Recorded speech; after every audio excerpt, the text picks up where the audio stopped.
we are going to learn about the steps in production of insulin using cDNA. See, this is single-stranded mRNA.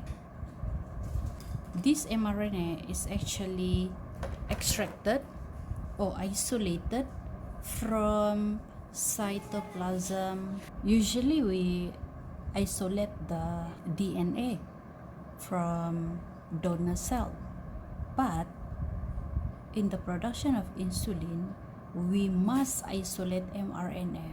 Why? Because mRNA only consists no introns. Exon contain the coding sequence. Coding sequence for what? Coding sequence for production of insulin. Now, what will happen to the mRNA after it isolated? This mRNA will be incubated with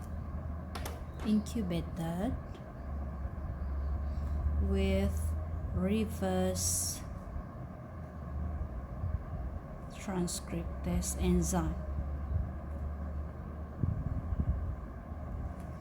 Reverse transcriptase to produce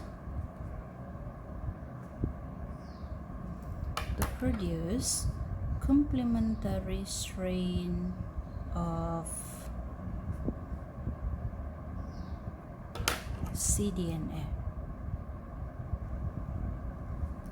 So this is the mRNA and this is the cDNA. C here stand for complementary. Now, the single strain mRNA now have a partner, but the partner is DNA. DNA cannot coexist with mRNA. So that's why in the second step we need to remove the mRNA. So to remove the mRNA, we will use the mRNA degrading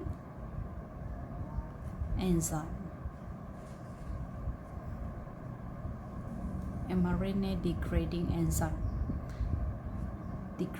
This degrading enzyme will be used to remove the mRNA.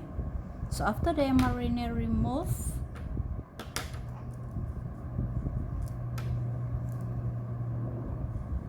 what will happen? Only cDNA will be left. But if you look at the cDNA is actually single-stranded, and as you know, DNA cannot exist in single-stranded form. So we must make the partner for the cDNA. So by using another enzyme, which is the DNA polymerase,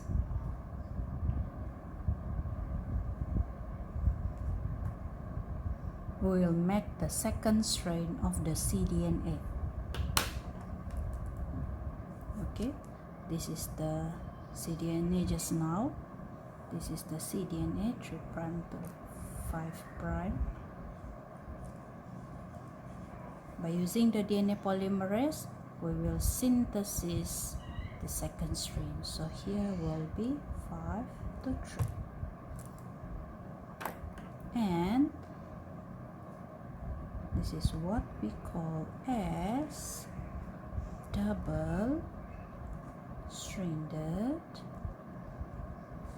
cDNA. Now the strain is complete. The cDNA is completed. After that, what will happen to this cDNA? It will go to another process which is not mentioned in this syllabus.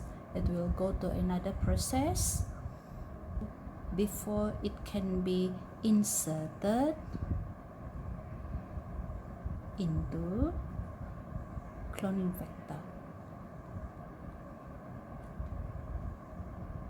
The rest of the process is similar to that of the gene cloning that we learned in the previous subtopic. That's all.